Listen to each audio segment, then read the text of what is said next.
Les récents développements en France ont poussé une partie de ma communauté à laisser des commentaires ou à m'envoyer des messages montrant la crainte d'une guerre directe avec la Russie.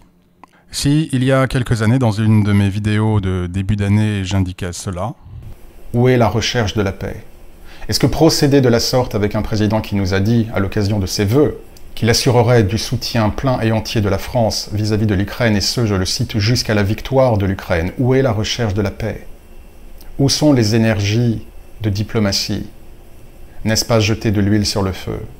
N'est-on pas en train de préparer un conflit généralisé sur la planète? Comprenez que les puissants de ce monde ne cherchent pas la paix. Et que les événements actuels valident ces propos, j'avoue avoir été surpris de constater autant de peur parmi certains de mes auditeurs. Le but de cette chaîne a toujours été non seulement d'enseigner la spiritualité divine, mais également de vous aider à développer votre foi, de vous assister afin que vous deveniez à votre tour des conduits de la lumière de Dieu. Également, j'ai passé plusieurs vidéos à expliquer comment les forces du mal opéraient. Aussi, cette chaîne a pour vocation de vous permettre de naviguer dans ces eaux troubles du monde faites de contrôle, de mensonges et de manipulations. Tout est sur ma chaîne. J'ai désormais des centaines de vidéos. Je pourrais arrêter de poster aujourd'hui que vous auriez tous les outils pour consolider votre foi et ne plus tomber dans les pièges des forces du mal. Je fais cette vidéo aujourd'hui, une fois de plus, pour aider ceux qui tombent dans la peur si, après cette vidéo, certains souhaitent continuer à être dominés par les forces du mal. C'est leur responsabilité. Commençons. Vivons-nous dans une matrice? Popularisé par le film du même nom, ce concept de matrice est fréquent dans certains courants spirituels, par exemple la gnose. Et bien que je ne suive pas ce courant, ce concept de matrice demeure néanmoins intéressant, puisqu'il est transpartisan. Ainsi, les philosophies orientales, par exemple, telles que le bouddhisme, croient que ce que nous appelons réalité n'est en fait qu'un rêve. Autre manière de désigner la matrice. Cette matrice est-elle réelle? Avant de pouvoir répondre à cette question, encore faut-il la définir. Il y a probablement autant de définitions qu'il y a d'individus. Pour ma part, je vous offre ces critères. Une matrice se définit par deux aspects.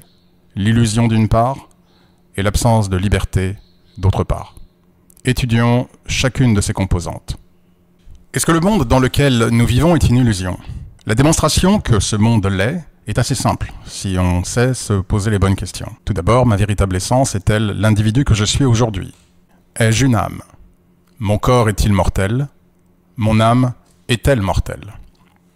Accessoirement, pour ceux qui croient en la réincarnation, comme votre serviteur, avons-nous plusieurs vies? Il est aisé en répondant à ces questions d'arriver à la conclusion que l'incarnation qui est la nôtre aujourd'hui n'est pas réelle, et que dès lors tout ce que nous vivons est effectivement une illusion. Oui, notre corps est mortel. Oui, nous avons une âme qui, elle, en revanche, est immortelle. Donc non, l'identité qui est la mienne durant cette vie ne constitue pas ma véritable essence. Et si j'inclus d'autres identités passées, à d'autres époques de l'humanité, alors nous avons la déduction simple que cette vie-ci n'est qu'un passage, qu'une phase temporaire de notre évolution. Et dès lors, et à l'aune de notre véritable nature spirituelle, n'est qu'illusion, et ne représente aucunement l'alpha et l'oméga de notre essence. Par ailleurs, si vous m'aviez demandé, il y a 500 ans, si la vie d'alors était réelle, je vous aurais probablement répondu positivement. Et pourtant, me revoici désormais, durant cette vie, avec un autre avatar, une autre identité, nationalité, genre sexuel, même peut-être, famille, amis, histoire, croyances religieuses, etc., etc. Donc, nous remplissons la première condition de la matrice. Ce que nous vivons est une illusion. Mais qu'en est-il de la seconde? Sommes-nous libres? Pour qu'il y ait matrice, il doit effectivement y avoir une prison, puisque la matrice représente un système dans lequel les individus sont piégés et duquel ils ne peuvent s'échapper. La puissance de la matrice, si elle est avérée, est telle que les humains vivent dans une prison sans barreaux, sans s'apercevoir de leur enfermement, demandant eux-mêmes à être davantage dominés. Alors, sommes-nous libres? Eh bien, tout dépend de ce que nous mettons sous ce terme. Si nous comparons la France avec la Corée du Nord, il est évident que nous dirons que nous sommes libres. Mais la liberté n'est pas aussi caricaturale que cette comparaison. Donc sommes-nous vraiment libres? Pouvons-nous dire, penser, agir comme nous le souhaitons? Et je ne parle pas de l'anarchie, car même aux cieux, il y a des règles à suivre. Je parle de la liberté dans les limites de la loi, étant entendu que celle-ci n'est ni oppressive ni scélérate. Alors, sommes-nous libres? Avons-nous la liberté d'expression, de pensée dans le monde occidental? Et en général. À tous ceux qui répondraient oui à cette question, je pose les questions suivantes. Il y a quelques années, particulièrement en 2019 et les quelques années qui ont suivi, pouvions-nous librement exprimer notre réticence, voire notre refus face à la solution qui nous était proposée, et ce, sans conséquence? Est-ce que les politiques, intellectuels, journalistes, artistes pouvaient librement exprimer un doute ou une réticence? Pouvions-nous nous insurger des mesures décidées, sans perdre travail, amis, vie sociale? Concernant l'agenda vert du monde, est-ce que les scientifiques, tous les scientifiques, intellectuels, politiques et artistes, ou même vous, pouvez indiquer votre refus ou vos réticences sans conséquence ou sans contrainte? Concernant le mouvement LGBT, avez-vous le droit d'émettre des critiques ou des réticences, sans blâme? Et il en est ainsi pour de nombreux sujets politiques, sociaux ou sociétaux. La réponse à ces questions est bien entendu non, et les faits en attestent. Si vous refusez ces mouvements, alors vous êtes taxé de ceci ou de cela. Des mots valises d'ailleurs pour vous discréditer, vous ostraciser, vous condamner. Par ailleurs, chers amis, n'avez-vous jamais remarqué que dans le monde occidental, à un même moment, la plupart des États adoptent le même discours, les mêmes politiques? Là encore, en 2019, et les quelques années qui ont suivi, le climat ou le mouvement LGBT. Comment est-ce que des pays aussi éloignés les uns des autres, et avec les médias afférents, peuvent-ils tous à un même moment commencer à dégager une attitude commune?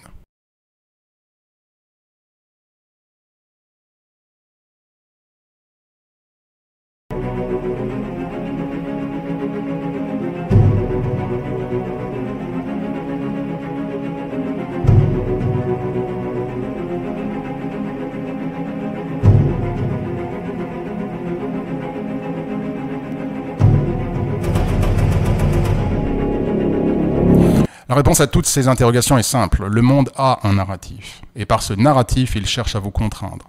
Il cherche à vous dire comment vous devez vous exprimer, comment vous devez penser, comment vous devez agir. Et tous ceux qui refusent ce narratif global seront punis, d'une manière ou d'une autre. Ce narratif global et les censures afférentes sont un premier élément d'outil utilisé par la matrice pour vous aliéner. Mais la matrice utilise d'autres outils. Le consumérisme, par exemple. Tout est fait pour que vous consommiez. Radio, télévision, cinéma, par les médias, la publicité, les sites internet. Il faut consommer encore et toujours, et si possible que cette consommation soit rapide, délivrée instantanément, ou du moins le plus vite possible. Le consumérisme vous éloigne de Dieu, car il vous réduit à un être matériel et vous détache de votre essence spirituelle véritable. Ce monde est-il plus matériel, matérialiste ou spirituel? Évidemment, matérialiste. Et dès lors, ce monde hautement matérialiste et non spirituel cible les individus afin qu'ils deviennent à leur tour des êtres matérialistes et dès lors éloignés de Dieu. Ce consumérisme passe également par les possessions, l'argent, le système bancaire, avec notamment les prêts. Comprenez bien que le narratif global et le consumérisme tendent à plusieurs choses.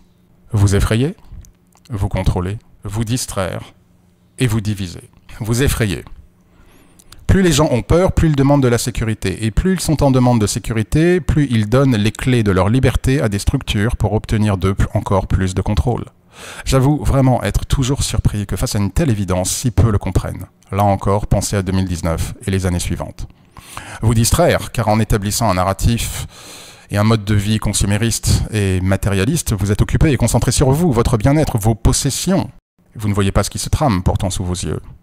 Et vous pensez moins à Dieu, à votre nature, à votre essence spirituelle. Vous divisez car le conflit est l'outil du diable, et au lieu de vous aimer les uns les autres comme le Christ nous a enjoint de le faire, les humains passent leur temps à se faire la guerre. Un tel sera pour telle cause, l'autre pour telle autre, et cela générera de la division. Et plus vous vous diviserez les uns les autres, plus vous vous affaiblissez, et c'est exactement ce que les instances mondiales sataniques au pouvoir cherchent. Car ainsi, non seulement vous ne vous occupez plus d'elles, car vous êtes trop occupés à vous bouffer le nez, si je puis dire, les uns les autres. Mais vous ne vous réunissez pas pour les démasquer et les faire tomber, trop occupés, comme je l'ai dit, à vous battre, avec telle personne de votre famille, telle personne sur tel réseau social, votre voisin ou votre collègue de bureau. Comprenez une fois pour toutes que le monde ne vous veut pas le bien. Il ne travaille pas à votre intérêt supérieur. Tout ceci n'est qu'une farce du cirque avec des rôles déjà préétablis. La liberté, le bonheur et la vérité ne viendront pas du monde. Elles viendront de Dieu et de Dieu uniquement. Et c'est bien la raison pour laquelle le Christ nous a mis en garde dans Jean 2,15. « N'aimez point le monde, ni les choses qui sont dans le monde. Si quelqu'un aime le monde, l'amour du Père n'est point en lui. Car tout ce qui est dans le monde, la convoitise de la chair, la convoitise des yeux et l'orgueil de la vie ne vient point du Père, mais vient du monde. Et nous savons qui dirige le monde. Ce n'est pas Dieu. » Les outils utilisés pour vous effrayer, vous propagander, vous contrôler, vous distraire, vous diviser sont la télévision, le divertissement, séries, films, les médias, le téléphone, les ordinateurs et désormais la réalité virtuelle et l'IA. À l'origine, un téléphone n'est conçu que pour passer ou recevoir des appels. Désormais, il devient une extension de vous-même et vous entretient à la fois dans la peur, l'addiction et le consumérisme. Et dès lors, il vous entretient davantage dans la matérialité du monde. Par exemple, combien de gens ne voyez-vous pas dans les transports en commun glués à leur téléphone? Ou dans la rue? Ou encore, est-ce que vous n'avez jamais vu de couple au restaurant, chacun regardant son propre téléphone? Alors, tout ceci étant dit, comment est-ce que nous pouvons nous défaire de la matrice, ou du moins nous en extraire un petit peu plus? Tout d'abord, concernant la partie de peur de la matrice et du consumérisme, cessez d'écouter les informations, ou si vous le faites, faites-le vraiment de manière parcimonieuse. Pour ma part, je me dois d'être tenu informé néanmoins de ce qui se passe dans le monde du fait de mon activité spirituelle, mais je ne regarde les informations que le matin. Après ça, c'est terminé. Et certainement pas le soir, avant d'aller au lit. Je ne prends pas avec moi ces énergies avant d'aller me reposer. Donc cessez d'écouter les informations ou soyez extrêmement avare des informations que vous prenez et du moment que vous utilisez pour glaner ces informations. Ensuite, cessez de prendre pour parole d'évangile tout ce que vous voyez ou tout ce que vous entendez. Cessez également d'obéir aveuglément aux injonctions qui vous sont faites. Le système, je l'ai déjà dit, ce système du mal pourrait cesser en 24 heures si tous les peuples du monde se levaient d'une seule voix, car nous sommes plus forts qu'eux et surtout plus nombreux. Et c'est bien pour cette raison qu'ils veulent vous diviser, vous effrayer et vous distraire. Pour ma part, et je l'ai déjà dit, mais cela n'a peut-être pas été entendu, je sais que le monde est une boussole qui indique le sud. Aussi, si le monde entier me dit d'aller à gauche, je sais que mon intérêt supérieur commande probablement d'aller à droite. C'est une règle très simple et qui jusqu'à présent a marché à chaque fois. Également, cessez d'abandonner vos énergies à la peur. Ne croyez-vous donc pas en Dieu? Ne croyez-vous donc pas en Jésus-Christ? Qu'avez-vous à craindre avec eux à vos côtés? Pensez-vous que les dirigeants du monde aient plus de pouvoir que le Christ et Dieu réunis?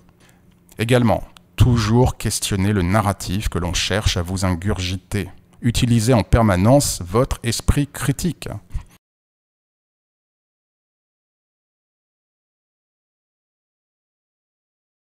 N'hésitez pas du coup à écouter des voix plus marginales, afin peut-être d'éviter de vous enfermer dans une bulle formatée à l'image du monde et de son narratif. Également, arrêtez d'être collé à votre téléphone. Laissez-le tranquille. Un téléphone est fait pour appeler et recevoir des appels. Lorsque vous vous levez le matin et que votre premier réflexe est de prendre votre téléphone, changez cette habitude. Priez, lisez une page d'un livre, chantez, attendez un peu avant de l'utiliser. Ou si vous souhaitez utiliser votre téléphone, autrement que pour les appels, faites-le avec du contenu hautement spirituel, des choses positives, de la matière qui vous rapproche de Dieu, pas qui vous en éloigne. Également, évaluez vos achats. Avez-vous absolument besoin de ceci ou de cela? Distinguez entre les achats de besoin et ceux d'envie, et limitez ces derniers. Vous ne vivrez pas plus misérablement. Contre la division de la matrice. Abstenez-vous de toute discussion politique avec les amis, famille ou collègues. J'ai moi-même péché sur ce point et ça ne se termine jamais bien. Laissez les autres penser ce qu'ils veulent. Ils ont leur libre arbitre, ils peuvent penser ce qu'ils veulent. C'est leur karma, leur choix, leur décision. N'essayez pas de prouver aux autres qu'ils ont tort. Vous perdez de l'énergie, vous vous affaiblissez et vous vous distanciez de Dieu. Concernant les actions positives, en gros, passez plus de temps avec Dieu. Moins de temps sur votre téléphone ou sur votre ordinateur. Moins de temps devant la télé. Moins de temps à lire les journaux d'information. Et cela peut être fait de différentes manières. Concentrez-vous donc moins sur la matière et plus sur votre essence divine. Lisez les Écritures saintes, la vie des saints ou des prophètes. Intéressez-vous aux anges et à leur hiérarchie. C'est un sujet qui est passionnant. Priez Priez plus. Combien d'entre vous prient? Combien d'entre vous prient tous les jours? Combien d'entre vous prient plusieurs fois par jour? Combien d'entre vous nourrissent quotidiennement cette communication, où qu'il soit, avec le Christ, avec Dieu, avec un saint, avec un ange? Incluez Dieu, le Christ et leur messager plus régulièrement dans votre vie. Également, reconnectez-vous avec la nature. La nature est la création de Dieu. Passez moins de temps dans les endroits urbains, dans les endroits confinés, ou tout simplement chez vous, devant un ordinateur, à regarder des vidéos sur YouTube ou une série sur Netflix. Allez dans une forêt, dans un parc, allez près de la mer, allez près d'un lac, respirez. Utilisez ces moments pour vous recharger des énergies de la Terre. Autre point, méditez. La méditation, c'est pas blanc ou noir, c'est pas où je médite pas, où je médite pendant 6 heures en me cassant le dos. Non, vous pouvez méditer en marchant dans un parc, en marchant dans une forêt, juste à ressentir les différentes sensations. Vous pouvez tout simplement méditer en étant allongé 10 minutes et en faisant le vide. Vous pouvez méditer en récitant en boucle le nom du Christ ou Dieu. Il y a tellement de manières de méditer, mais cela vous permet de purifier vos énergies, de vous reconnecter à votre essence et à vous connecter aux énergies divines et à vous extraire de ces énergies du monde dont les vibrations et les fréquences sont si basses et si négatives. Également, et ce n'est pas du tout anecdotique, améliorez votre diète alimentaire. On ne peut pas avoir un esprit performant ou joyeux dans un corps malade. Buvez au minimum 1,5 litre à 2 litres d'eau par jour. Attention aux plats déjà tout faits, bourrés d'additifs. Limitez votre consommation de sucre qui vous affaiblit. Limitez l'alcool. Faire la fête le vendredi ou le samedi soir, un petit verre ou quelques-uns avec les copains, pourquoi pas. Mais à part cela, limitez votre consommation d'alcool qui abaisse vos énergies. Concernant votre vie humaine, distanciez-vous des personnes toxiques, des narcissiques, des personnes qui se plaignent constamment sans vouloir faire le travail, sans vouloir s'améliorer. Bien évidemment, si nous avons affaire à des gens qui sont en déprime, en désespoir, notre nature liée au Christ nous enjoint de les aider. Mais il y a des personnes qui ne veulent pas guérir, il y a des personnes qui veulent constamment se plaindre et qui prendront vos énergies comme de véritables vampires. Distanciez-vous de ces personnes. Également, prenez vos distances avec les gens, avec ceux qui blâment et jugent constamment. Au contraire, entourez-vous de personnes au bon cœur. Ça ne veut pas dire forcément des personnes joyeuses 365 jours par an. Nous avons tous des challenges de la vie, mais des personnes qui ont une bonne nature. Également, arrêtez de vivre cette vie juste pour vous et de vous demander chaque jour ce que vous pouvez prendre à la vie ou ce que la vie va pouvoir vous donner. Demandez-vous chaque matin comment vous pouvez servir Dieu, comment vous pouvez illuminer ce monde. Il vous inspirera. Demandez-lui chaque matin qu'il vous aide. Il vous guidera. Ce n'est pas ce que la vie peut me donner, mais ce que je peux donner à la vie. Ce n'est pas ce que les autres peuvent me donner, mais ce que je peux donner aux autres. De même, appliquez les lois de Dieu et l'enseignement du Christ. Ne tombez pas dans le commérage, dans la critique, dans le jugement, dans le blâme.